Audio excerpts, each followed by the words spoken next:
Avec Baptiste Marché de Bench Cigar. Dis-moi, cher Baptiste, tu as quelque chose à dire aux internautes? Oui, alors au sujet de cette vidéo, ce qui se passe, c'est que j'étais à la cathédrale de Barcelone avec un ami en train de prier.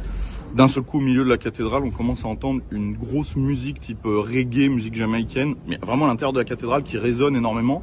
Et je me dirige en gros vers l'endroit d'où ça vient, qui est une des entrées de la cathédrale.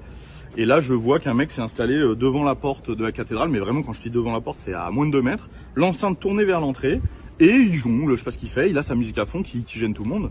Donc je demande à l'agent de sécurité qui est en place s'il compte faire quelque chose, apparemment non. Donc je vais voir le type, je lui dis écoute c'est un lieu saint, ça gêne tout le monde, donc là maintenant tu t'en vas. Alors je lui dis ça en anglais, hein, parce que je parle pas espagnol. Le mec comprend, il m'envoie chier en fait. Qu'est-ce qu'il dit? Il me dit non, plus tard. Donc je lui dis non, pas plus tard, maintenant en fait. Et le gars m'envoie chier, donc j'attrape l'enceinte, je commence à vouloir couper le son, et là le mec essaye de me l'arracher des mains.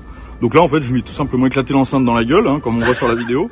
Et puis le mec est solide, donc il essaye tout de suite après ça de me mettre une droite que j'esquive. Moi-même j'essaye de lui mettre un crochet et recule. Et en fait il y avait les Mossos qui étaient dans la rue, donc il y a la police catalane dans la rue à quelques mètres de nous qui interviennent directement, qui nous font nous séparer et qui ont très bien réagi puisqu'ils ont fait la morale au type en disant effectivement c'est un lieu saint, t'as rien à foutre là, tu dégages. Mais du coup voilà, c'est quand même dingue que aujourd'hui en Europe, on se permette comme ça ces choses devant des églises. Oui, mais c'est la faute aussi de nous, de la communauté chrétienne et catholique, parce qu'en fait, on a eu trop l'habitude de ne pas réagir. Il y a des profanations tous les jours, il y a des gens qui dansent dans les églises, il y a des prêtres qui se font cracher dessus, et en fait, nous, qu'est-ce qu'on fait? On récite le chapelet. Alors c'est bien, effectivement, il faut le faire. Le combat, il passe d'abord par la prière, effectivement, et prier pour le salut de leurs âmes, mais il faut aussi avoir une réaction qui est physique. Hein. Bah justement, le Christ a eu cette réaction physique à l'époque à Jérusalem. Le Christ et nos ancêtres, d'accord, au 8e siècle, quand Charlemagne protège les états pontificaux, ce n'est pas seulement en récitant le chapelet. En 1096, quand la croisade des Gueux se fait massacrer par les Turcs, la chevalerie française réagit promptement, pas seulement